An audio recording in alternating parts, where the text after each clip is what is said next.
Bold लुकचं म्हणशील तर मी असं काहीच कधीच काही रिव्हिलिंग असे कुठलंच काही केलं नाही. ओके, मला त्रास व्हायचा की मी नाहीये अशी, मी अजिबातच अशी नाहीये. बरेच दिवस आम्ही ट्रोल होतो, तर आम्हीपेक्षा अवी जास्त ट्रोल होत होता. त्याचं लिखाण करणं पण डेली सोपचं सोपं नाहीये, ते डिरेक्शन सोपं नाहीये, सतत 12-12 तास काम करणंही सोपं नाहीये. CHINTI तर मी चिंटी चिंटी म्हणत होते. मग मला त्यांनी सांगितलं की मॅम वो चिंटी नाही आहे मॅम, वो चीटी आहे.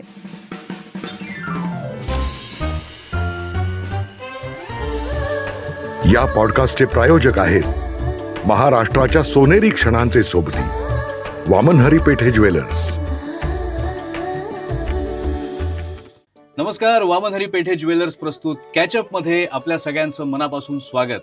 वामन हरी पेठे ज्वेलर्स अर्थात सोनेरी क्षणांचे सोबती आणि परंपरा आणि आधुनिकता यांचा संगम. अगदी तसंच जशी आजची आपली गेस्ट ऐश्वर्या नारकर. हाय. स्वागत आहे. जसं मी Thank you. सुरुवातीला म्हटलं की परंपरा आणि आधुनिकता यांचा संगम, सुंदर संगम असं आपण म्हणूया. आता गप्पा मारायच्या तर 93 सालापासून हिचं करिअर सुरू झालंय. हो. पहिलं नाटक तिने केलं होतं गंध निशिगंधाचा नावाचं, आणि तिथपासून आजपर्यंत 2026 साली आता आपण आहोत.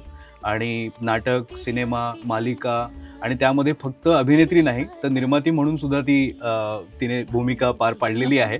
आणि सध्या नॅशनल अवॉर्ड मला निर्माती नॅशनल अवॉर्ड म्हणून निर्माती म्हणून तुला मिळालाय. वा, चॅम्पियन्स या सिनेमासाठी Yes. तिला नॅशनल अवॉर्ड मिळाला. आणि सध्या ती उद्योजिका सुद्धा आहे. म्हणजे बघा किती वेगवेगळ्या रूपात ती आपल्याला भेटत असते. इन्फ्लुएन्सर असं एक नवीन रूप सुद्धा हो. तिचं माहिती आहे आपल्याला. पण ती मूळची डोंबिवलीची आहे आणि हे माझ्यासाठी महत्वाचं आहे, कारण मी पण डोंबिवलीचा आहे. आणि जसं आम्ही आता मगाशी बोलत होतो की आम्ही जवळजवळ राहायचो, पण तेव्हा आम्ही कधी भेटलो नाही, कारण आम्ही ओळखत नव्हतो. पण आता आपण भेटलोय तर डोंबिवलीबद्दल जरा बोलूयात. डोंबिवली म्हणजे मला असं वाटतं की एक मोठं कुटुंब आहे. हा. म्हणजे जसं तू म्हणालास की खरंच डोंबिवलीचे का असं म्हटल्यावर हा. जसं कोकणात राहणाऱ्या लोकांना जी आत्मीयता आहे तसं बरोबर. डोंबिवलीचं आहे. कारण त्याचं मूळ मुद्दा मला असं वाटतं की मध्यमवर्गीय शहर होतं ते. सगळेच असे मध्यमवर्गीय, ती संस्कृती, ते संस्कार असणारी असं सगळं कुटुंब होती. आणि त्यामुळे चाळ सिस्टीम होती. म्हणजे मी लहान असताना, तर तुझ्या वेळेला कदाचित बिल्डिंग सुरू झाल्या असतील. नाही, मी पण चाळीतच राहिलो. त्यामुळे आमच्याकडे कसं 5-5 खोल्यांची समोरासमोर अशा 2 चाळी होत्या. तर ती 10 कुटुंब ही आपलीच. म्हणजे एकाकडे चहा प्यायचा, काहीतरी खायचं, तुझ्याकडे काय केलंय, तुझ्याकडे काय केलंय. आणि मग कोजागिरी असायची, किंवा दिवाळी वगैरे सगळं. तर सण सगळेच एकत्र साजरे व्हायचे. बरोबर. त्यामुळे ती गंमत होती म्हणजे तेव्हा. आता सगळं खूप गजबजाट गजबजाट झालाय. त्याच्यानंतर आता असं वाटतं की सिटी प्लॅनिंग नाहीये डोंबिवलीला. कारण तेव्हा हा विचारच नव्हता कधी कुणी केलेला. तेवढी लोकसंख्या पण नव्हती. नाही. आणि बैलगाडी असायची. हो, हो. म्हणजे बैलगाडी इकडनं तिकडे जायची, तर ते बघायचो आम्ही, त्यात बसलेलो पण आहोत. तर तेव्हाच ती गंमत वेगळी होती. आता असं वाटतं की अरे खूप बदललंय. खूप बिल्डिंग झाल्यात सगळ्या. धूळ खूप आहे हो, हो. ओव्हरऑल.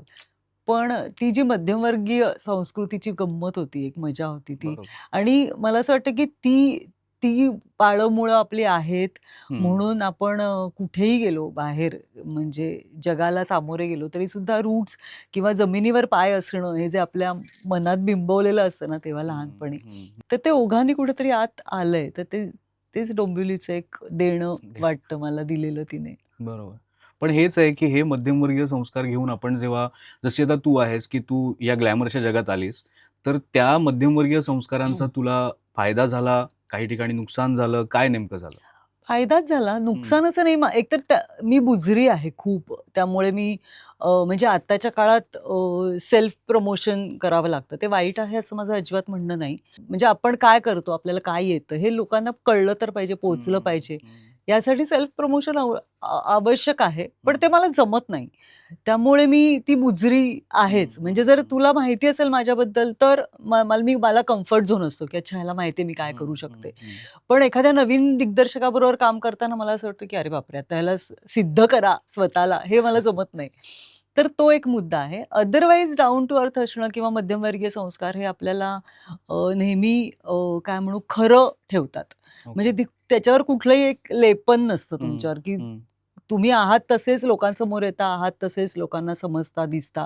आणि तेच मला, ती ट्रान्सपरन्सी मला खूप महत्त्वाची वाटते, की आपण जे आहोत ते मग भले रागीट असो किंवा सगळं सहन करणारे असो, शांत जे काही आहोत ते आहे ती मी अशी आहे.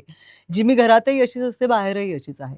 तर ती ट्रान्सपरन्सी असणं, ती क्लॅरिटी असणं मला महत्वाचं वाटतं, की जे मला त्या संस्कारांमधनं मिळालंय. बरोबर. पण मग तू कधी खुलत गेलीस असं असं म्हणता येईल? म्हणजे हिंदीत गेल्यानंतर तो बुजरेपणा कमी झाला का? नाही, माझा असं काही? बुजरेपणा आहेच. अच्छा. मी जेव्हा नवीन ठिकाणी जाते तेव्हा मी ती बुजरेपणा बरं, असतोच. पण त्या बरं. 2-4 दिवसात सगळं ते हं, नॉर्मल हं, होतं. हं. कारण मग ओळखी होतात आणि मग एकमेकांना कळतं आपण कसे आहोत, काय आहे. आणि मग मला सीरियलच्या कुठल्याही शूटिंगला ती एक फॅमिली करणं हे मला आवडतं. हं, म्हणजे तो हं. ग्रुप झाला की मजा येते काम हां. करायला.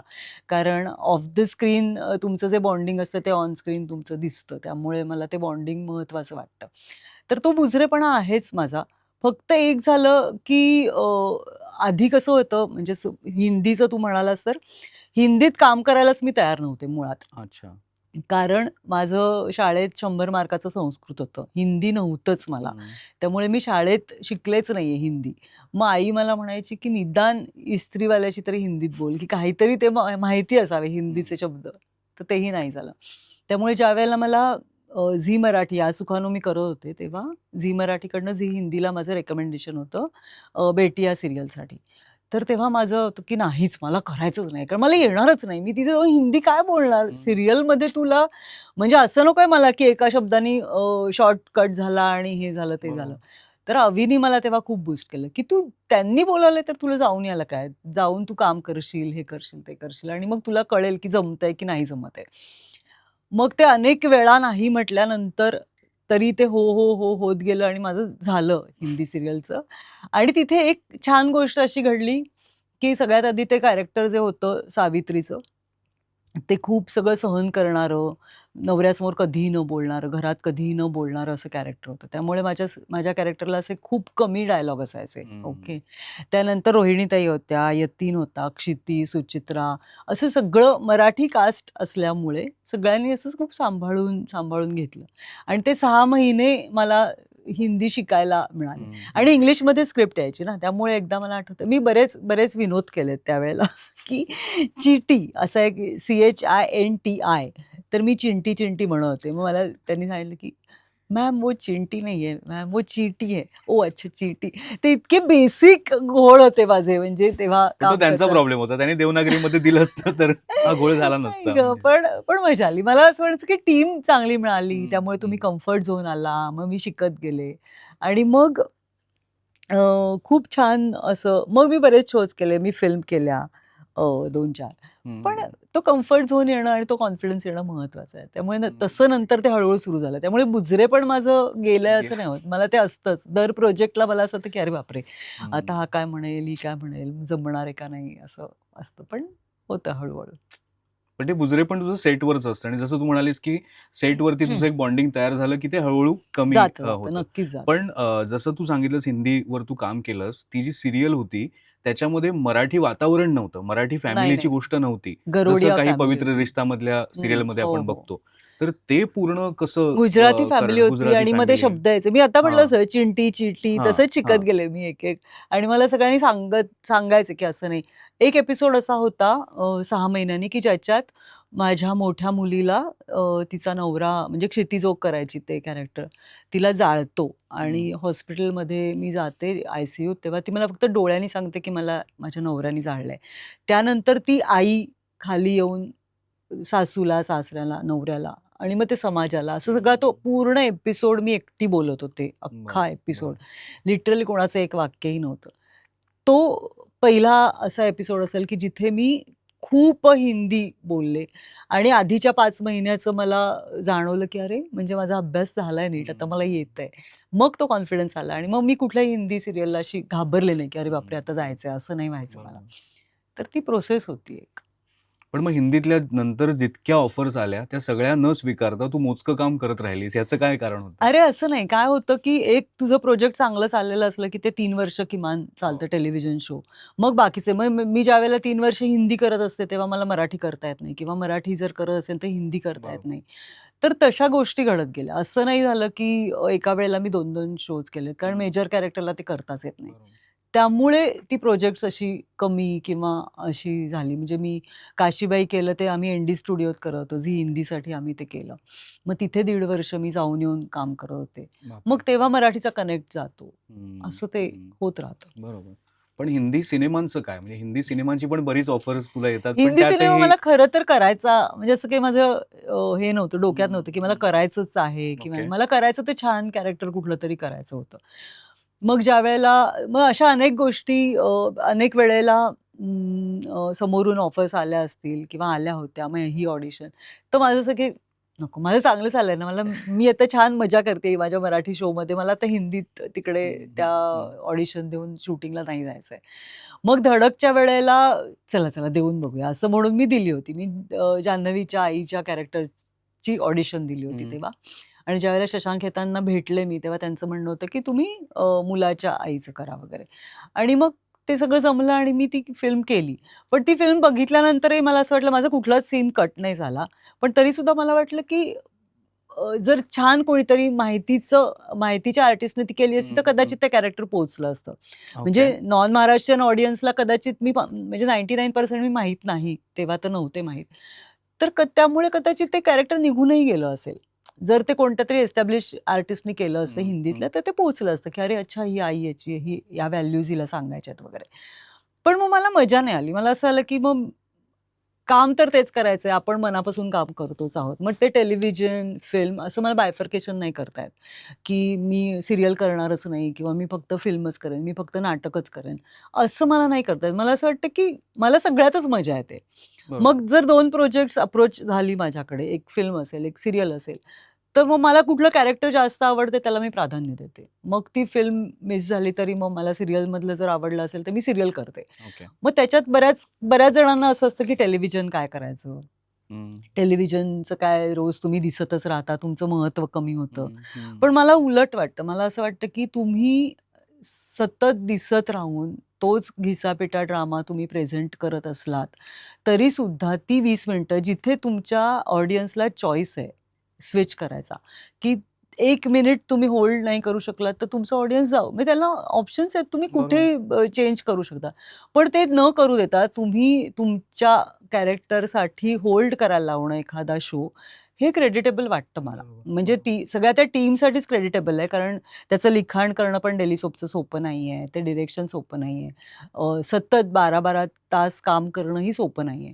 त्या सगळ्या परिस्थितीत तुम्ही छान कॅरेक्टर पोर्ट्रे करून ते लोकांपर्यंत पोहोचणं आणि तुमच्या कॅरेक्टरसाठी लोक तो शो बघणं, हम्म, हे मला छान वाटतं. म्हणजे बरोबर. ते असं खूप कमी दर्जाचं नाही नाही वाटत वाटत. मला. नाही, म्हणजे पण बऱ्याच जणांना असं वाटतं, की ते कमी दर्जाचं आहे हो, किंवा हो. त्याची खिल्ली उडवणं अगदी, किंवा अगदी. त्याच्याबद्दल कमेंट पास करणं सोशल मीडियावर वगैरे. अगदी, अगदी. पण हे सगळं ह्या सगळ्याकडे दुर्लक्ष करणं तुला अभिनेत्री म्हणून कसं जमलंय? कारण मला माहिती आहे म्हणजे मी कन्विन्स्ड आहे या बाबतीत, की ज्यांना आवडत नाही किंवा जे म्हणतात, की ते कमी दर्जाचं आहे, त्यांनी एक डेली सोप करून दाखवावा किंवा करून तो अनुभव अनुभव दाखवावा घ्यायला म्हणजे ही पाहिजे. काही स्पर्धा नाहीये. पण त्यांनी तो अनुभव घ्यावा, की ती गोष्ट पण कठीण आहे. हम्म, हम्म, म्हणजे हम्म. तुम्ही कितीही उच्च दर्जाचे कलाकार असाल लोकांच्या समाजमनात आणि तुम्ही टेलिव्हिजन करताना तुम्ही होल्ड करालच असं नाहीये. कारण तिथे काम करण्याची परिस्थिती वेगळी असते. तुम्हाला 10 सीन्स करावे लागतात. तुम्हाला खूप आयत्या वेळेला सीन येतो. त्याच्यात बऱ्याच वेळेला लोकेशनला प्रायोरिटी देऊन सीन्स लावलेले असतात. त्यामुळे स्क्रीन प्ले वाईज सीन्स नसतात. म्हणजे तुम्हाला तो ग्राफ मिळत नाही. तो तुम्हाला बरोबर. इमॅजिन करावा लागतो. तर या सगळ्या पातळ्यांवर जर आपण बघितलं, तर ते काम करणंही सोपं नाहीये. आणि सेकंडली असं होतं, की ते तुमचं ब्रेड एंड बटर आहे. म्हणजे तिथे 100 जणांची फॅमिली असते, ज्यांचं रोलिंग सुरू असतं, ज्यांची फॅमिली त्याच्यावर अवलंबून असते. म्हणजे आम्ही पण आता तुला मगाशी जसं म्हटलं मी चॅम्पियन्सचं, अशा डेली सोपमधनंच जो पैसा आला, तोच साठवून आम्ही आम्हाला आवडीचा असा तो सिनेमा केला होता, जो चाइल्ड लेबर आणि चाइल्ड एज्युकेशनवर होता. बरोबर. तर त्या चाइल्ड लेबर आणि चाइल्ड एज्युकेशन हा जो विषय आहे, हा तू नॉर्मल एंटरटेनमेंट म्हणून फिल्म लावू शकत नाही ना. तुझे पैसे नाहीच वसूल होणार आहेत. तर मला असं वाटतं, की हे काम करून तुम्ही एक जनरेट करा अमाउंट आणि त्यातनं तुम्हाला म्हणायचं ते छान मग फिल्म करा, नाटक करा. जे आम्ही त्या पद्धतीत काम करत आलो आत्तापर्यंत. बरोबर. सो टेलिव्हिजन ही एक कठीण गोष्ट आहे. म्हणजे एका आर्टिस्टसाठी सुद्धा. तर मला असं नाही वाटत की त्याच्यात काही कमी आहे किंवा मी फिल्म्स, आता येलो मी शेवटची फिल्म केली. येलो नंतर मी फिल्म नाही केली. त्याच्या आधी मी 30-40 फिल्म्स केल्या. त्याचे मला स्टेट अवॉर्डसुद्धा आहेत. पण त्याच्यानंतर मला असं झालं की एखाद्या हिरोची आई किंवा हिरोईनची आई अशी कॅरेक्टर्स येत गेली. मला एज लिमिटबद्दल मला काही म्हणायचं नाही. कारण मी म्हणजे बेटिया केलं तेव्हा मी 27 वर्षाची होते, जिथे मला 4-5 मुली होत्या. तर तो मुद्दा नाहीये माझा. पण मला असं म्हणायचं की त्या कॅरेक्टरची काहीतरी गोष्ट पाहिजे त्या फिल्ममध्ये. बरोबर. तर मला ते करायचंय. मग ती भलेही छोटीशी असेल, पण तिचं काहीतरी एक स्वतःचं म्हणणं पाहिजे. Correct. म्हणून मी गेल्या काही वर्षात मग नाही केलं. मला नुसतंच आई म्हणून आणि असं नाही करायच्या फिल्म्स. हे तू मराठीचं सांगतेस. मराठीचं. आणि हिंदी पण मी म्हटलं तसंच की ज्या झाल्याच वर्क आता मला त्या नाही म्हणून नाहीच त्या थांबल्या. तशा 2च फिल्म्स केल्या मी. तर मराठी फिल्म्स म्हणून त्या केल्या नाहीत. आणि मग टेलिव्हिजनमध्ये माझं सगळं छान चालू आहे. नाटक करतेय. आणि मग आता सोशल मीडिया हा एक तिसरा एक अँगल सध्या बरोबर. मिळालाय आणि त्याच्यात मला मजा येते. पण असं. म्हणजे तुला एकसारख्या भूमिका मिळत होत्या, ऑफर्स येत होत्या, की त्यांना असं वाटत होतं, की अरे ही तर टीव्हीमध्ये बिझी आहे, हिला आता नको विचारायला. असं तुला कुठे ऐकू आलं? हो, म्हणजे माहिती नाही मला एकतर काय की मी आणि आम्ही असे त्या सगळ्या गॉसिप्स आणि अशा सगळ्या झोनमधनं खूप लांब असतो. त्यामुळे बरोबर. लोक आम्ही लोकांबद्दल बोलत नाही आणि लोक आमच्याबद्दल काय बोलतात ते आम्हाला काही माहिती नसतं किंवा त्यांनी काही फरक पडत नाही. सो कदाचित असं असू शकतं, की मी खूप टिपिकलच भूमिका करते असंही त्यांना वाटू शकतं किंवा जसं तू म्हणालास एक एक स्रोत असा आहे किंवा एक विचारधारा अशी आहे, की टेलिव्हिजनचे ॲक्टर हे खूप खूप तसंच काम करतात. खूप लाऊड असतात. खूप असं एक त्यांचं ठरवलं गेलंय आता फिल्म इंडस्ट्रीमध्ये. त्यामुळे त्यांना टेलिव्हिजन करणारे ॲक्टर्स नकोयत. असा एक आहे एरिया. पण मग ठीक आहे म्हणजे माझं असं म्हणणं की मला करायचं म्हणून मी टेलिव्हिजन नाही सोडणार. मला इथे मजा येते, जे मी छान करतेय. सुमित राघवनच्या मुलाखतीत त्याने सुद्धा हे असंच सांगितलं होतं, की ओके. त्यालाही हे असं ऐकायला मिळालं, की "अरे, ये तो टीव्ही का ॲक्टर टेलिव्हिजन है." हां. आणि म्हणजे त्यांना असं उगाच वाटतं, की हा टेलिव्हिजनची ॲक्टिंग करणार आहे की हो, काय वगैरे हो. असं. पण ॲक्टिंगला तर असं नाही असत ना, हां. तुम्ही त्या सिच्युएशननुसारच ॲक्टिंग करता ना, की बरोबर. म्हणजे तेवढी बुद्धी तर आपण थिएटर केलेलं आहे. आपल्यावर काही संस्कार झालेत नाट्य करेक्ट, करेक्ट. क्षेत्रातले. सो एखादं कॅरेक्टर कसं पोर्ट्रे करायचं किंवा ते कसं कुठे अ, काय इंटेन्सिटीनी यायला पाहिजे, एवढं बेसिक तर आपले क्लिअर बरोबर. आहेत. मग हे तू थिएटरचं म्हणालीस. थिएटर केलेली माणसं जेव्हा त्यांच्याबरोबर तू काम करतेस, हिंदीमध्ये स्पेशली जेव्हा करताना, की त्यांचं बॅकग्राऊंड असेल थिएटरचं, तर तर तो अनुभव कसा असतो? तेव्हा ते अरे, खूप छान. मी आता हिंदीत म्हणजे एकतर रोहिणीताई पण होत्याच किंवा यतीन होता, बेटियाचं बघायला गेलं तर तिथेही हं. मला फार एकमेकांना समजून घेण्याची प्रोसेस खूप छान असते किंवा एकमेकांना सांगण्याची. म्हणजे असे कुठलेच ॲटिट्यूड नसतात, की "अरे, मी काही हिला सांगणार नाही, हिचं काम ते खराब होतंय तर होऊ द्या." असं कधीच नसतं. ते प्रत्येक वेळेला तुम्हाला छान इनपुट्स देत असतात. आणि आता अलीकडे तुला सांगायचं झालं तर परेशजींबरोबर मी फिल्म केली हिंदी. तर तेव्हा माझं अगदीच फ्लॅशबॅकचं कॅरेक्टर होतं. 4-5 सीन्स होते. मी त्यांची बायको होते. तर तिथे पण मला तो माणूस इतका डाउन टू अर्थ वाटला. तो छान स्वतःहून बोले माझ्याशी. खूप छान. म्हणजे ते एक समोरच्या ॲक्टरला कम्फर्ट झोन देणं जे आपण म्हणतो ना, की तो मुळात बरोबर. आला तर तुम्ही पुढे जाऊन काम करू शकता, सीन करू शकता.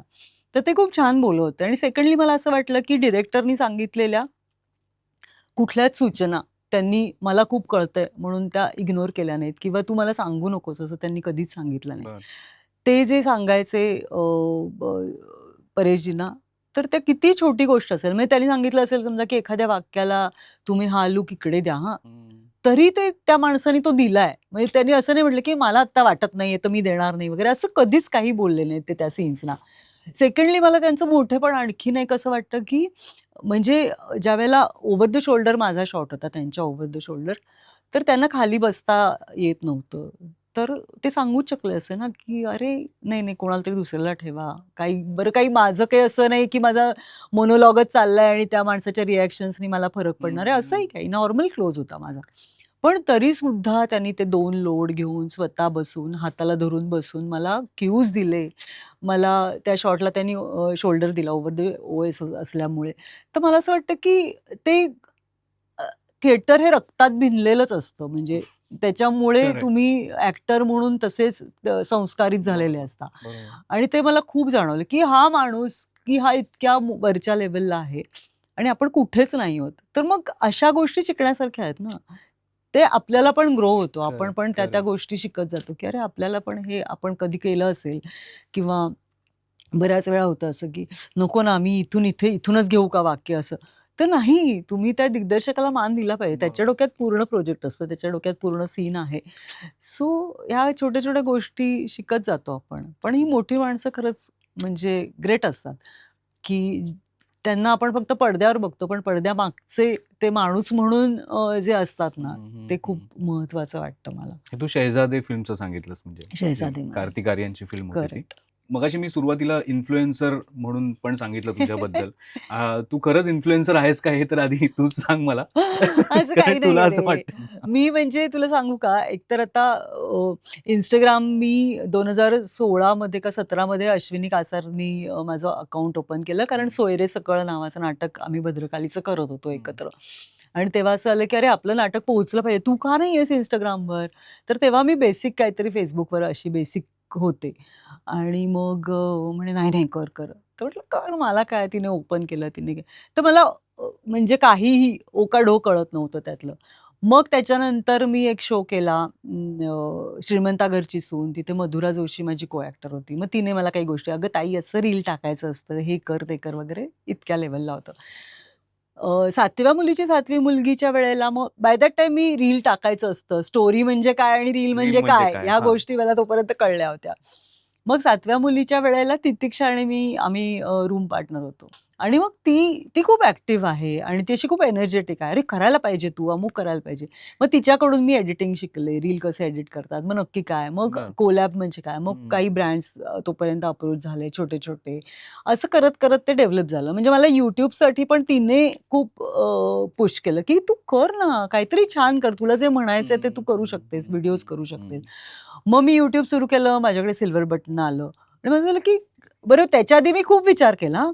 म्हणजे की मी ॲनिमल कम्युनिकेशन करते, मी रेकी करते. त्याच्यानंतर झाडांची मला खूप आवड आहे. योगा योगा कर. करते. स्वयंपाकातलं काही-काही रेसिपीज माझ्या असतात. तर माझं असं झालं, की काहीतरी तुम्ही मला सांगा, की मी ह्या पॉइंट ऑफ व्ह्यूनी करेन. तर सगळ्यांचं असं झालं, की नाही आम्हाला ब्युटी टिप्स पण हव्यात, आम्हाला हे पण हवंय, ते पण. मग मी रँडम सुरू केलं. पण ते वर्क झालं.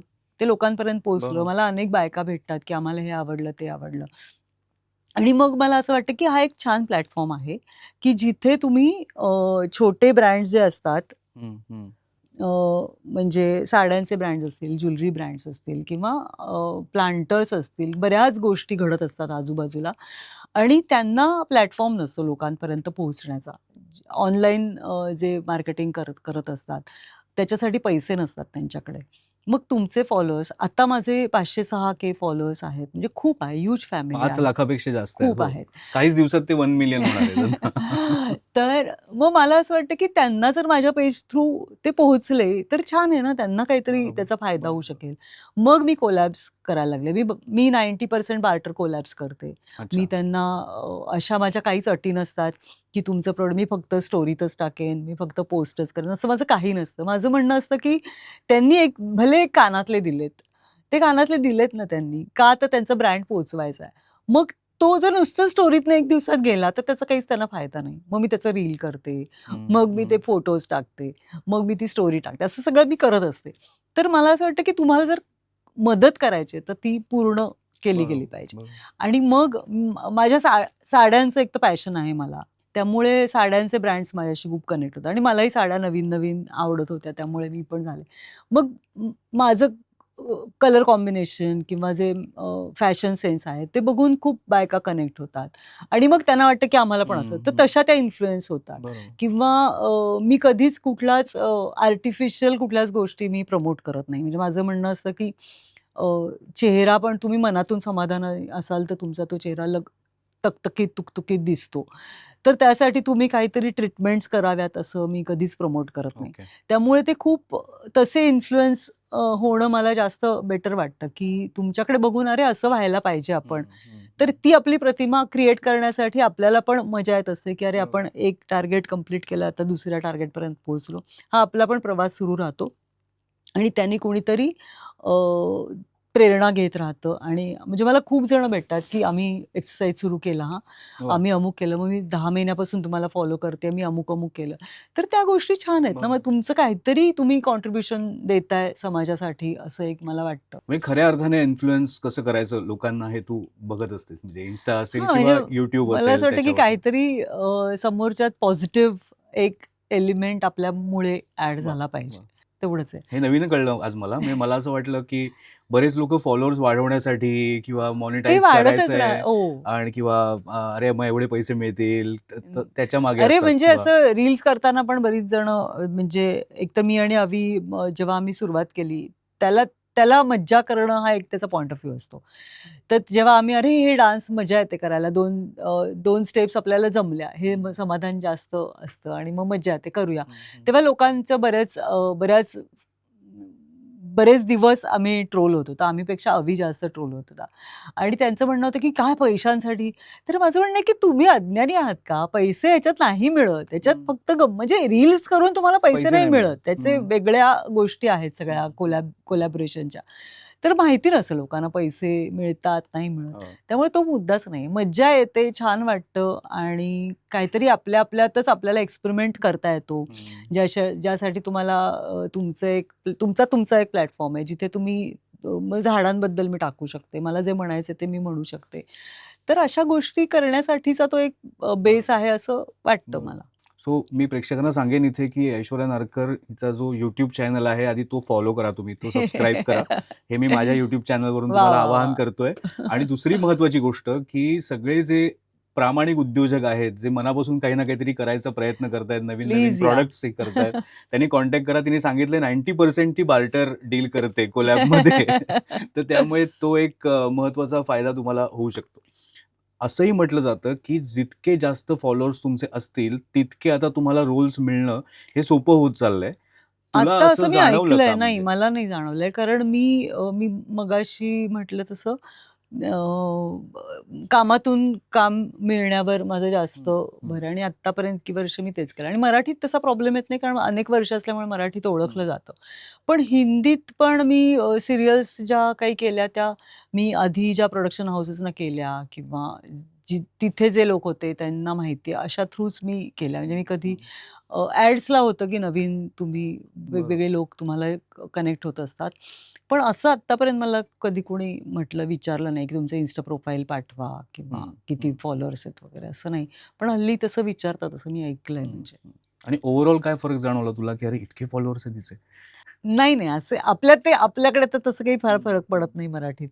आणि तसं नाही, पण लोकांना छान वाटतं. म्हणजे मला अशा अनेक अनेक ठिकाणी म्हणजे नाटकालाही रादर असे लोक भेटतात, की आम्ही तुमचं रील बघतो हं. तर हं. माझं होतं, की "अरे, तुम्ही नाटक बघितलंत त्याचं सांगा मला आता कसं वाटलं?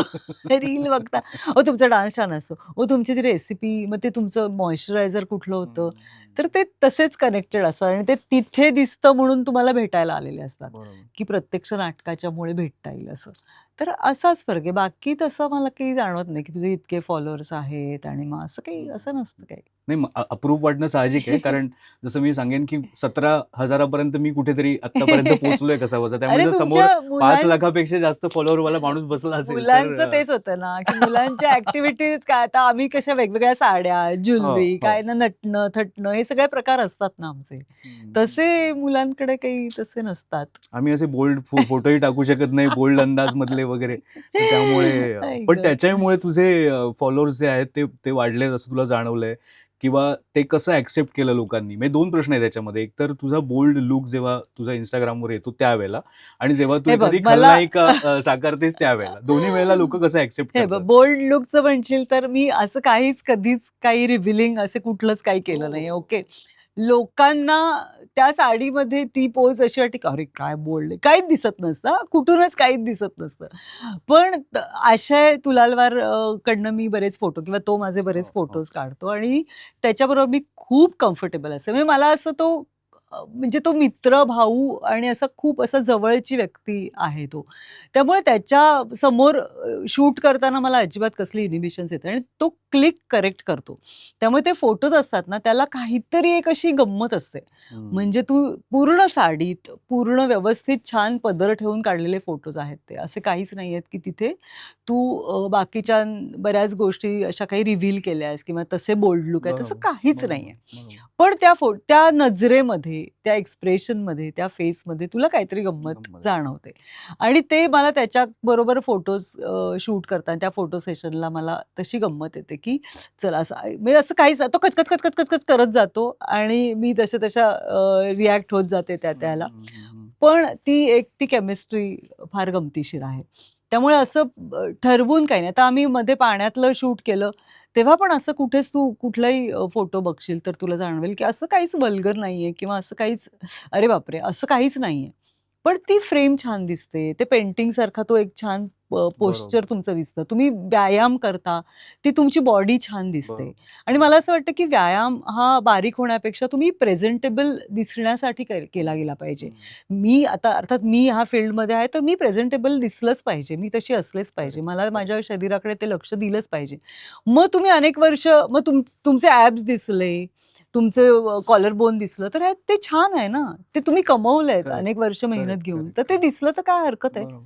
अशा पद्धतीतले ते फोटोज आहेत. त्यामुळे तो बोल्ड लूक म्हणून आपल्या अनेक ठिकाणी वापरले जातात आणि ते हिट होतात हो. त्यामुळे. म्हणजे जर तू सर्च केलंस ऐश्वर्या नारकर असं, तर हो, हो. बातम्यांच्या स्वरूपात ज्या गोष्टी येतात होय, त्या होय. सगळ्या अशाच प्रकारच्या आहेत. अगदी, अगदी. ऐश्वर्याचा बोल्ड लूक बघून थक्क व्हाल हो, हो. वगैरे ह्या असं ह्या वगैरे काही. टाइपचे वगैरे आणि मला असं असं होतं, असेल. की ह्याच्यात काय बोलले. फक्त हां. एकच मी केलं होतं. मी शॉर्ट्समध्ये एक शूट केलं होतं. ते पण माझ्या बर्थडेला अश्विनी, आशय आम्ही असे महाबळेश्वरला गेलो होतो. तर तिथे मला गिफ्ट दिली होती अश्विनीने व्हाईट शॉर्ट्स आणि मी कधीच आयुष्यात घातल्या नाहीत. आणि आशय होता त्यामुळे म्हटलं, की चल मी टी-शर्ट घालते आणि माझे फोटोज काढूया. असे ते काढलेले फोटोज आहेत. त्याच्यावरूनही अनेक जण का आता ही काय वय आहे का चड्ड्या घालून फिरायचं वगैरे. माझं झालं, की काय दिसतं त्याच्यात? नाही, म्हणजे प्रॉब्लेम काय होतो, की तू आत्तापर्यंत ज्या भूमिका केलेल्या आहेत करेक्ट, करेक्ट. त्याच्यावरनं लोकं जज करतात. अरे, त्याच्यावरनं जज म्हणजे करतात म्हणजे मी तुला एक किस्सा सांगते. मी घे भरारी नावाची जी फिल्म केली, ओके. ती माझी 3रीच फिल्म होती आणि ती मी 99 ला केली. 98-99 ला. हं, कारण आम्ही हं. अगदी लहान होता त्या शूटिंगच्या वेळेला 2000 असेल हं, फार तर. हं, हं. तर तेव्हा त्याच्यात एक सीन होता. यशवंत बालकरांनी ती डिरेक्ट केली होती. तर त्याच्यात एक सीन होता आमच्या लग्नानंतरची पहिली सकाळ, ओके. त्यात एवढे क्लोजेस हां आमचे. आनंद काळे माझा हिरो. एवढे क्लोजेस माझा एवढा एवढा पण नाही. माझा टाईट क्लोज त्याचा एवढा उघडा शोल्डर दिसतोय. आणि आमचं वाक्य बोलणं काय चाललंय, की आता मी कॉलेजला ॲडमिशन घेणार, तर तू त्याच्यावरनं मला पत्र आलेली, की आम्ही तुम्हाला वहिनी समान मानतो आणि आम्ही ताई म्हणतो, तुम्ही असे पिक्चर म्हटलं काय? म्हणजे लोक तुम्हाला एक ठरवतात, की ही आपली वहिनी आहे, ही आपली हं, ताई हं, आहे हं. आणि त्याच्यात वाईट नाहीये. पण मग तुम्ही तेवढी रिस्ट्रिक्शन्स घालता त्या एका बरोबर, व्यक्तीला, त्या बरोबर. एका भूमिकेला, की "ताई तू असं करायला" म्हटलं काहीच नाही केलं. तेव्हा तर मी हे पण म्हणजे स्कर्ट बीट, जीन्स वगैरे काहीच काहीच घालत नाही. नव्हते. तेव्हा मी चुडीदार घालायचे, साड्या असायच्या. तर त्या एका शॉटवरनं मला खूप लोकांनी पत्र पाठवली होती. तेव्हा पत्र बापरे! असायची आणि कुठेतरी आपले इंटरव्ह्यूमध्ये पत्ते दिलेले असायचे. त्यामुळे ती पत्र यायची बरीच. तर माझं असं झालं, की काय केलंय मी ह्याच्यात? तसंच माझं आता होतं, की एवढं ट्रोल करण्यासारखं काय केलंय काय मी? काहीच पण नाही केलं. तसंच खलनायिकेच्या भूमिकेचं, अगदी, की अगदी. तेही तुला तसंच लोकांनी शिव्या घातल्या असतील. शिव्या खूप पण ते घातल्या. अर्थात चांगल्या अर्थाने घ्यायला पाहिजे, पण की पण ते म्हणजे त्यांना कळत नाही ना. ते हो. मला बोलतायत, की ते रुपालीला बोलतायत. माझ्या कॅरेक्टरचं नाव रुपाली हं, होतं. ओके. हं, हं. ज्यावेळेला ते कॅरेक्टर लोकांपर्यंत पोहोचायला लागलं आणि बाय दॅट टाईम त्यावेळेलाच माझं Instagram सुद्धा म्हणजे मी ॲक्टिव्ह अच्छा. होते आणि हं, मी हं, जास्त हं. ॲक्टिव्ह होत होते, की अरे मला हे बरोबर. येतंय, मग मी हं, असं रील हं, करून टाकलं. हं. अशा पद्धतीत मी ॲक्टिव्ह होते. मग तिथे मला कमेंट्स यायला लागल्या, की "ही बाई ॲक्सिडेंट होऊन मरत का नाही? ह्यांचं काय चाललंय? हे बापरे! वयाला" तर असं की माझ्या मरणापर्यंत का पोहोचतायत लोक? म्हणजे मी असं काय केलंय? मग हळू-हळू मला रिअलाईज झालं, की ओह! म्हणजे ते मला रुपाली म्हणून बघतायत बरोबर. आणि त्यांना असं वाटतं, की मी खरंच माझ्या मुलाला छळतेय आणि त्याचा जीव घ्यायला निघाले वगैरे, वगैरे जे माझे कारनामे होते सगळे शोमध्ये आणि म्हणून त्या बायकांना असं वाटतंय, की ही वाईट बाई आहे. हिच्यावर संस्कारच केले नाहीयेत कोणी आणि ही अशीच आहे. असं तर ते तसं सगळं एकत्र झाल्यामुळे मी आणखीनच खलनायिकेच्या ह्याच्यात ट्रोल झाले होते. की खूप राग करायच्या बायका माझ्या आणि मला त्रास व्हायचा की मी नाहीये अशी, मी अजिबातच अशी नाहीये. पण ठीक आहे, तू गेल्या वर्षभर त्या टीव्ही पासून लांब आहेस. लांब आहे. हो. म्हणजे लांब आहेस म्हणण्यापेक्षा जरा विश्रांती घेतल्यासारखं टीव्ही हो, पासून. कारण आमचे दुसरे काही पण तू नाटक करतेयस. शेवग्याच्या शेंगा नावाचं नाटक, राइट. जे गजेंद्र अहिरे लेखक, लिखित दिग्दर्शक दिग्दर्शित. आहे. तर त्याच्यात तू आणि अविनाश अवी नारकर आहे. आणि खूप चांगली कास्ट आहे. आणि ते तुझं कसं आहे ना, की सोयरे सकळ, मग काही दिवसांनी किंवा काही महिन्यांनी आम्ही कुमुद, प्रभाकर प्रभाकर आपटे. आपटे. मग ते झाल्यानंतर आता काही दिवसांनी हे. तर म्हणजे हे तू ठरवलंयस, की काही वर्ष आपण टीव्ही, काही वर्ष नाटक, काही असं नाही, असं. छान नाटक येतं, काहीतरी वर्कआउट होतं. म्हणजे टीव्ही चालू असताना कसं होतं, की टेलिव्हिजन सुरू असताना तुम्हाला रिहर्सलला वेळ नाही मिळत. म्हणजे जी आपण आता अगदी महिनाभर करत नाही, पण सोयरे सकळला आम्ही लिटरली 2 महिने रिहर्सल केली, कारण त्याचं कॅरेक्टर 2 कॅरेक्टर्स होती, हो. दोन्ही हेवी होती. मग माझं लेक माझी लाडकी संपल्यानंतरचा जो पिरियड होता, तेवढा आम्ही 2 महिने रिहर्सल केली आणि ते नाटक आलं होतं. तर ही रिहर्सलची वेळ मॅनेज होणं महत्त्वाचं असतं. म्हणून टेलिव्हिजन करताना नाटक तेवढं पटकन नाही करता येत. आत्ता पण गॅप होती म्हणून मला शेवग्याच्या शेंगा करता आलं. तर त्यामुळे ती अशी गॅपनी नाटकं येतात. पण शेवग्याच्या शेंगाला खूप मजा येते कारण असा असा रोल मी केला नव्हता. म्हणजे अ, तसा ह्युमरस, लाईट नोटनी जाणारा आणि ती थोडीशी माझ्यासारखी आहे, खडूस बाई. म्हणजे हे ती हे अशी सॉलिड कॉम्बिनेशन आहे. पण बुजरी आणि खडूस खूप मी असं म्हणजे कसं? लोकांना असं वाटतं, की मी खूप खडूस आहे कारण मी खूप म्हणजे मी खूप फटकळ आहे. म्हणजे मला जे वाटतं ते मी बोलते स्पष्ट आणि वक्ती आहेस तू. हां, हां. म्हणजे मला असं वाटतं, की मला हे सांगितलं पाहिजे, की मला हे आवडलं नाहीये, मला हे आवडलंय किंवा तू असं नको करूस. या गोष्टी क्लिअर असल्या पाहिजेत. मग त्याच्यावर तुझं म्हणणंही मला मान्य असतं. त्यामुळे मी तशी आहे. तर असं ते सगळं कॅरेक्टर मी कधी केलं नव्हतं आणि त्याच्यात डान्स पण आहे. त्याच्यात छान असे असे छोटे-छोटे प्रसंग आहेत. पण ते असे उसळून उठतात लोक. इतके ते असे ह्युमरस आणि काही-काही विनोदी सीन आहेत. तर मला असं वाटायचं पूर्वी, रादर अजूनही माझं म्हणणं आहे, की मी विनोदी नाटकात काम करू शकत नाही. कारण मला स्वतःलाच खूप हसायला येतं.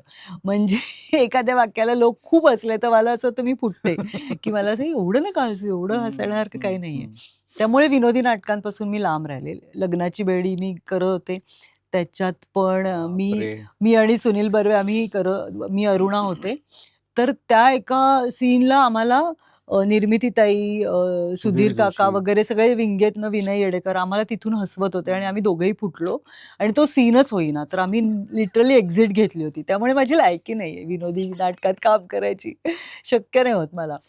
तर त्या सगळ्या नोटवर हे नाटक मला खूप मजा देतं. कारण त्याच्यात माझं थोडं विनोदी, थोडं ह्युमरस हलकं-फुलकं सगळं हलकं-फुलकं प्रकारचं आहे आणि आहे. तसंच त्याचा कंटेंट पण चांगला आहे. मेसेज पण त्याच्यातनं खूप छान दिला गेलाय, की एकटेपणा हा कुठल्याही वयात असतो माणसाकडे. पण त्याच्यावर काही-काही उपाय आहेत. तुम्ही कंपॅनियनशिप किंवा मैत्री हा एक खूप छान त्याच्यावर पर्याय आहे.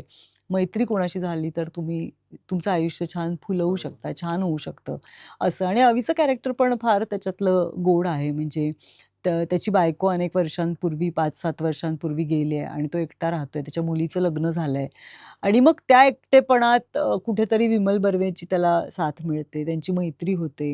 मग ते एकत्र जेवायला लागतात आणि एकत्र फिरायला जायला लागतात वगैरे आणि त्यांचं क्लिअर की आम्हाला लग्न-बिग्न नाही करायचं. ती झालेत आमच्या पार्टनरबरोबर आम्ही लॉयल आहोत. आता ते गेलेत. पण ह्या टप्प्यावर आम्हाला छान मैत्री करून आताचं उरलेलं जे आयुष्य आहे आमचं, ते असं छान मजा, आनंदात व्यतीत करायचंय आणि त्याच्यासाठी कोणीतरी आपल्याला एक लागतं. म्हणजे आपण एकटेच भुतासारखे बसून जेवलो, इकडे गेलो, तिकडे गेलो, ती गंमत नाही. त्या बरोबर. आयुष्याची गंमत येण्यासाठी तुमचे विचार ऐकणारं, तुम्ही कुणाचं तरी ऐकणारं, काहीतरी गंमत करणार, असं काहीतरी एक मोमेंट्स शेअर करणारं कोणीतरी लागतं. बरोबर. तर ते तशा पद्धतीत जाणारं नाटक आहे. त्यातनं मेसेज पण खूप छान दिला गेलाय, की तुम्ही अ, म्हणजे एकटे राहू नका. असे डिप्रेसिंग राहू नका. छान मजा आनंदात राहा. जे आयुष्य किती जगायचं उरलंय माहीत नाही. मग जे आहे ते क्षण तुम्ही खूप छान बरोबर. फुल ऑफ लाईफ असे जगा. तर असं ते नाटक आहे. मजा येते आम्हाला करायला. आणि किंवा अवीनी त्या त्याच्यानंतर परिस्थितीत. गजेंद्र बरोबर खूप काम केलं. तेव्हा हो. शॉर्ट फिल्म्स होत्या किंवा त्यांनी त्याच्या फिल्म्समध्ये पण काम केलंय. मी त्याच्याबरोबर काम केलं नव्हतं. म्हणजे माझं असं होतं, की अरे यार मला करायचंय ह्याच्याबरोबर काम. कारण तसं त्याचे विषय खूप छान वेगळे असतात असतात. आणि वेगळे असतात आणि ते खूप छान असतात आणि त्याचं पटकन होणारं प्रोजेक्ट असतं. तर माझं झालं मला करायचं आहे. ते इतक्या वर्षांनी आता जमून आलं आणि आम्ही केलं ते नाटक. बघ तुझं प्रोडक्शन आहे, तू एखादी चांगली कथा बघ, गजेंद्रला सांग हो, तू दिग्दर्शित अगदी, कर अगदीच आणि करू तुला शकतो. चांगला रोल असेल त्याच्यामध्ये. अगदी, अगदी करू शकतो. पण हे नाटक शेवग्याच्या शेंगा सुरू आहे जोरात आणि सगळीकडे त्याचे प्रयोग सुरू आहेत. कलाकारच इतके बिझी असल्यामुळे शनिवार रविवार जास्त पण प्रयोग आता होतात. तसंही पण शनिवार आता ते रविवारचंच सलग होतील. राहिलंय. नाही तसंही आता शनिवार हो. रविवारीच राहिलंय थिएटर. बरोबर, म्हणजे बरोबर. तिथेच लोकांना जमतं त्या 2 वारी यायला. खरंच आहे, खरंच आहे. आमचे शनिवार रविवारी असतातच प्रयोग. पुण्यात असतात, मुंबईत असतात. मुंबईत असतात. तर तर बघा जाहिराती आणि नक्की तुम्ही या. लवकर या नाटकाला. आणि माझ्या सोशल मीडियावरनं तर आमच्या येतच कळेलच. असतात पोस्ट हो, हो. नाटकाच्या. इतके फॉलो तुम्ही करताय तर सगळ्याच गोष्टी नीट फॉलो करा आणि बघा काय-काय आणि बघायचं आपल्याला भेटायला ते. या. नाटकाच्या निमित्ताने हल्ली भेट होते. Correct, correct. अदरवाईज तशी भेट होत नाही. म्हणजे बरोबर. टेलिव्हिजन करताना असं झालं किंवा फिल्ममधून असेल तरी प्रोजेक्ट्सच्या दरम्यान भेट नाही होत. पण बरोबर. नाटकाच्या इथे कन्फर्म तुम्ही आम्हाला भेटायला येऊ शकता. हं. आणि कसं वाटलं नाटक, आवडलं, नाही आवडलं, व्हॉटएव्हर ते तुम्ही सांगू शकता. बरोबर. पण मला खात्री आवडेल. बघा एक तर तुम्हाला कोलॅब करायचंय आणि नाटक बघायचंय, नाटकानंतर तुम्हाला भेटायला जायचंय. नाही गं. पण सगळ्यात आणखीन एक महत्त्वाचं काम आहे, जे मी आता विचारणार आहे. मी सुरुवातीलाच ओळख करून देताना सांगितलं उद्योजिका म्हणून. हो. तर हे जे थ्रेड एंड ठुमका जे आहे, म्हणजे नावच असं आहे की ते उच्चारायला जरा त्रास होतो. पण त्याचा अर्थ आणि त्याचा नाद खूप चांगला आहे अगदी, बेसिकली. अगदी. तर हे आता एक साड्यांचा बिझनेस आणि तो सुद्धा तू एकटी नाहीयेस त्याच्यामध्ये. त्याच्यामध्ये तितिक्षा तितिक्षा, आहे सुरुची. आणि सुरुची अडारकर आहे. एक तर मला हे विचारायचं आहे की ह्या 3 वेगवेगळ्या वयोगटातल्या तुम्ही ह्या कशा एकत्र आलात आणि हा नेमका काय बिझनेस आहे? कसा चाललाय हा उद्योग आणि? फार सुंदर. 7व्या मुलीची 7वी मुलगीमध्ये आम्ही तिघी एकत्र होतो आणि सुरुची तर कॅमिओसाठी आली होती. ती अस्तिका म्हणून नागाचं कॅरेक्टर करायची. मी राक्षस होते त्याच्यात. त्याच्यामुळे ती माझी असिस्टंट बरं. कॅटेगरीमध्ये होती आणि ती अगदीच 7-8 महिने वगैरे होती आमच्याबरोबर. तितिक्षाचं आणि माझं सुरुवातीपासून असं होतं, की चल ना, करूया ना काहीतरी मज्जा म्हणून, करूया काहीतरी आणि त्याच्यात आमचं असंही म्हणणं होतं, की नुसतं आपल्याला इकडनं घेऊन तिकडे द्यायचं नाहीये. काहीतरी हं. छान करायचंय. असं ते तिथेच राहिलं होतं. मग एक दिवस सुरुची आली होती. सुरुचीला पण साड्यांची खूप आवड आहे आणि आमच्या तिघींचं काय म्हणू वेव्हलेंथ जुळते. अ, मतं एकच असतात कुठल्याही ह्या सगळ्या संदर्भामध्ये. तर आम्ही असंच गप्पा मारत होतो, चहा पीत होतो आमच्या घरी. चल ना करूया आणि मला असं खूप खूप घाई असते. म्हणजे माझं असं होतं, की आता आले ना विचार, मग आत्ताच करायचं. मग आता हं. ते उद्या, मग परवा बघू असं नाही. करेक्ट, म्हटलं करेक्ट. चल मग पेज क्रिएट करूया. मग नाव काय? मग आम्ही नाव 2-4 ChatGPTला काही-काही गोष्टी फीड केल्या आणि मग काही नाव आली त्यातलं, "ए थ्रेड एंड ठुमका छान आहे, छान आहे. चला." हं. मग त्याचं पेज काढलं. तेव्हा काहीच माहीत नव्हतं आम्हाला कुठून साड्या घ्यायच्या आहेत, काय करणार आहोत, किती पैसे घालायचे काहीच बरं, डोक्यात नव्हतं. बरं. मग ते पेज झालं सुरू. मग आम्हीच फॉलो केलं. असं करत मग मग एक-एक की आता झालंय. मग पहिल्या आम्ही मल कॉटनच्या साड्या अगदीच 25 साड्यांपासून सुरू केलं. हं, आणि मग हळू-हळू आम्हाला कॉन्टॅक्ट्स आम्ही शोधत गेलो, लूम्स शोधत गेलो. मग तिथे जाऊन त्यांच्याशी भेटा, बोला. मग ह्याच्यात काय वेगळं आहे? असं करत आता कालच आम्हाला 5 महिने पूर्ण झाले आमच्या ब्रँडला आणि 36,000 फॉलोअर्स आहेत आणि टचवूड खूप छान रिस्पॉन्स आहे. म्हणजे बरं. साड्या घेतायतही, त्या आवडतातही आणि तिथेही आम्हाला खूप छान मैत्रिणी सापडल्या आहेत. म्हणजे आमचे फॉलोअर्स किंवा जे आमचं कुटुंब आहे आता इतकं, तर त्याच्यात नुसतंच असं रुक्ष व्यवहार नाहीयेत. तर आम्हाला म्हणजे मलाही तिथे विचारलं आता अर्थात आमची टीम आहे. त्यामुळे ते प्रश्न येतात, की ह्या ब्लाउजवर मग कुठली साडी चांगली दिसेल? मग ह्या कॉम्बिनेशनमध्ये आम्ही कुठली तर हे असं खूप काय म्हणूया गिव्ह अँड टेकवालं पेज वाटतं हं, मला. हं, म्हणजे हं. नुसतंच आम्ही ह्या साड्या विकतो आणि तुम्ही बरोबर, ह्या घ्या असं नाही. बरोबर. तर त्या आम्हाला समोरून पण विचारतात, की ही छान दिसेल का? मग ह्या ऑकेजनसाठी मला हे हवंय. मग हा कलर चांगला दिसेल का? आणि आम्ही पण हॉनेस्टली गाईड करायला सांगतो त्यांना.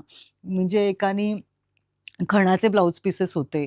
तर मग एकांनी विचारलं होतं, की सगळ्या साड्यांवर जाईल. मग ह्या साडीवर हा घेऊ का? तर आम्ही म्हणतो, की ह्या साडीवर नाही जाणार. तुम्ही नका घेऊ. हं. म्हणजे उगाच घ्यायचंय म्हणून चला आता हां, घ्याच मग हां, पुढे हां. कुठल्यातरी साडीवर जाईल वगैरे.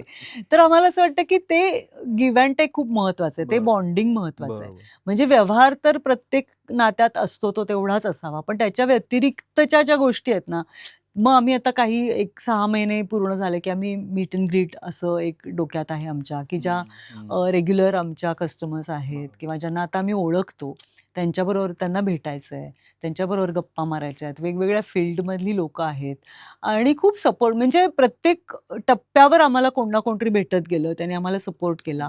भांडवल नव्हतं तरीसुद्धा, की तुम्ही ठीक आहे, विकल्या गेल्या साड्या, की आम्हाला पैसे द्या. माहेश्वरीच्या लूम्स आहेत, ती माझी मैत्रीण आहे. तिच्याकडे आम्ही सांगू तशा पद्धतीने ती आम्हाला म्हणजे आमचा तसं बघायला गेलं तर एकदम छोटा बिझनेस आहे.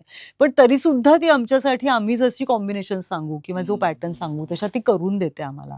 सो मला हे फार एक्सायटिंग वाटतंय आणि आम्ही तिघी त्या झोनमध्ये आहोत, की आपण काहीतरी छान क्रिएट करूया. जेव्हा आपलं बजेट येईल, जेव्हा आपण एखादी लूम आपण आपली म्हणून सुरू करू, त्याच्यात आपण छान अफोर्डेबल काहीतरी क्वालिटीवालं देऊ, वेगळं काहीतरी देऊ. तर त्या पॉइंट ऑफ व्ह्यूने मी इथे पण आम्ही हे सगळं सुरू करताना असा काहीच मुद्दा नव्हता, की आता आपल्याला बिझनेस म्हणून एक सेकंड आपल्याला फायनान्स इन्कम सोर्स पाहिजे म्हणून आपण करतोय, असं काहीच डोक्यात नव्हतं. आणि 10 साड्या आल्या तर त्यातल्या एक आपल्याला पण घेता येतील. हा एक बेसिक इतका इतका बेसिक मुद्दा होता. हे आपल्याला पण साड्या मिळतील. मग आपण फोटोज काढू, आपण रील मग इकडे जाऊन रील करू वगैरे. आम्ही आमचे फोटोज बघशील तर तू असं कमर्शियली किंवा फोटोग्राफरनी काढलेले फोटो असे खूप कमी आहेत. नाहीच आहेत रादर. तितिक्षा आमचे काढते, मी तितिक्षाचे, सुरुची आमचे काढते. असेच आम्ही एकमेकींचे फोटो काढून ते पोस्ट करत असतो.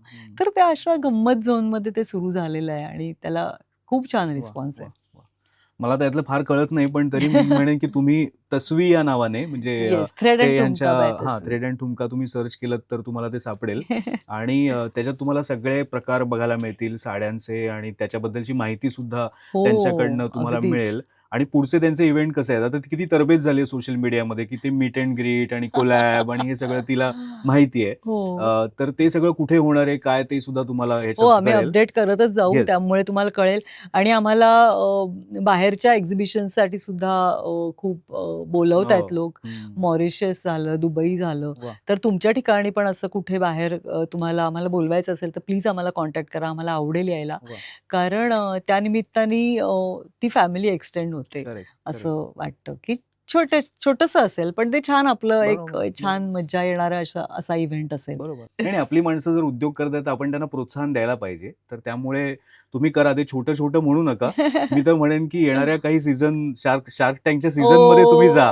लवकर ह्या शुभेच्छा मी तुम्हाला देईन. Yes, thank you. आणि थँक यू, म्हणजे मजा आली. येस. आपण अशा वेगवेगळ्या वेगवेगळ्या विषयांवर टप्प्यांबद्दल करेक्ट. गप्पा मारल्या, पण मजा आली. तुला जाता-जाता मला एक गिफ्ट द्यायची आहे. जी गिफ्ट आहे वामनहरी पेठे ज्वेलर्स यांनी तुझ्यासाठी दिलेली चांदीचं नाणं आहे. ओ वॉव! तर हे तुला थँक यू. आणि तुझं करिअर, तुझा व्यवसाय या सगळ्याची येस. भरभराट होऊ लक्ष्मी. दे. हो ना, किती लक्ष्मी आहे छान. ती. खूप छान. आणि चांदीचे भाव तुला माहिती आहेत सध्या खूप किती वाढलेत. जास्त आहेत. पण तुला दागिन्यांची आवड कशी आहे? तू आता कोलॅब करतेस, त्यावेळेला सांगितलंस की ज्वेलरी असेल किंवा कानातले जरी असतील तरी तू कोलॅब करतेस. येस. पण दागिने तुझ्यासाठी काय आहेत? म्हणजे नुसते दागिने आभूषणं मला- आहेत का काय? नाही, दागिने मला आवडतातच डेफिनेटली. पण जसं आपण आधीपासून म्हणालो म्हणजे मला आठवतं की आम्ही जेव्हा पहिलं घर घेतलं आमचं स्वतःचं, तेव्हा माझ्या लग्नात माझ्या आई-बाबांनी दिलेले सगळे दागिने आम्ही काढले होते. म्हणजे इव्हन मंगळसूत्र पण. बापरे. तर ते तेवढं त्यामुळे माझं घर झालं. तर दागिने मला खूप आवडतात. मला सोन्यापेक्षा मला चांदी खूप आवडते. चांदीचे दागिने माझ्याकडे खूप आहेत आणि नटायला, थटायला आवडतंच. मला असं वाटतं की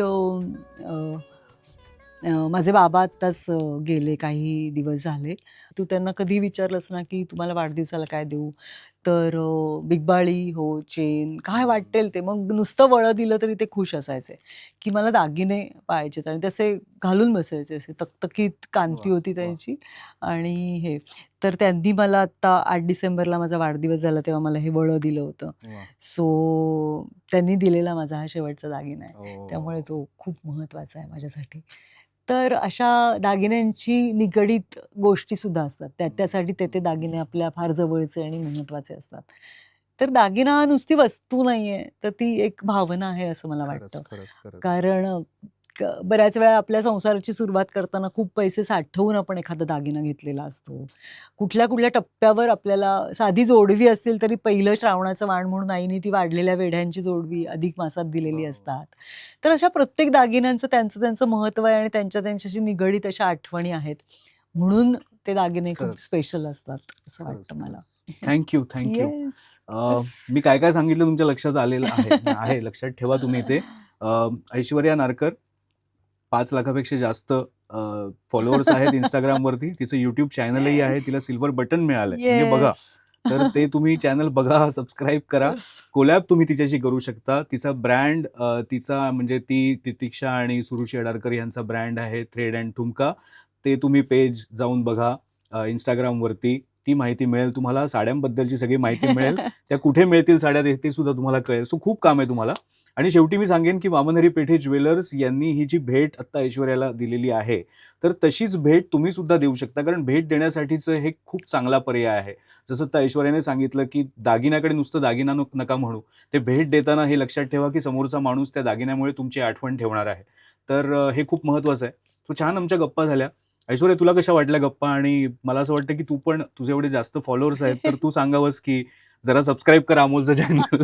अरे तुझं ते चॅनल डेफिनेटली सबस्क्राईब करतीलच. ते जास्त लोकांपर्यंत पोहोचतं. कारण तू असं छान छान काम करत असतोस आणि मला असं वाटतं की येता जाता केलेल्या गोष्टी पोहोचवलेल्या व्हिडिओ पेक्षा असे छान मेहनत घेऊन हो. काहीतरी एक त्याला दृष्टिकोन ठेवून केलेल्या गोष्टी लोकांपर्यंत डेफिनेटली जास्त पोहोचतात. सो तू पोहोचलाच आहेस. आणि मला पण असं छान वाटलं हे वामनहरी पेठे ज्वेलर्सकडनं मिळालेली गिफ्ट जी आहे. काही असे ब्रँड्स आहेत की जे खूप पूर्वापार खूप पिढ्यांपासून आपल्यापर्यंत पोहोचत आलेत आणि त्यांची तत्व ही आपल्यापर्यंत पोहोचत खरंच आहे, आलेत मला खरंच वाटतं. आणि आहे. त्यामुळे पिढ्यानपिढ्या त्यांच्याकडे कनेक्ट झालेले लोक आहेत अशा ब्रँड्सकडे. म्हणजे अशी अनेक नावं आहेत. त्यातलं हे एक नाव बरोबर. आहे. यांची 117 वर्षांची परंपरा आहे. म्हणजे करेक्ट. म्हणजे ती परंपरा एवढ्यासाठीच वाटते मला, की अनेक पिढ्या त्यांच्याशी त्या हो, हो. कनेक्टेड आहेत. म्हणजे आजोबांपासून आईपासून अशा. Correct, correct. आणि त्यांची काहीतरी तत्व आहेत, काही व्हॅल्यूज आहेत त्यांनी त्यांच्या ठरवलेल्या, ज्या आपल्याशी कनेक्ट होतात. सो अशा लोकांचे आदर्श घेऊन पुढे गेलं पाहिजे, की बरोबर. समाजात वावरताना आपलं नाव किती छान पद्धतीनेच लोकांपर्यंत जाईल. आपण खरंच. जे करतो ते 100% प्युअर असलं पाहिजे. बरोबर. मग तो कुठलाही व्यवसाय असेल किंवा कुठलीही गोष्ट असेल. तर त्याच्यासाठी मला हे सगळेच आदर्श वाटतात खरोखरी. Yes. Thank you. Thank you. Thank you.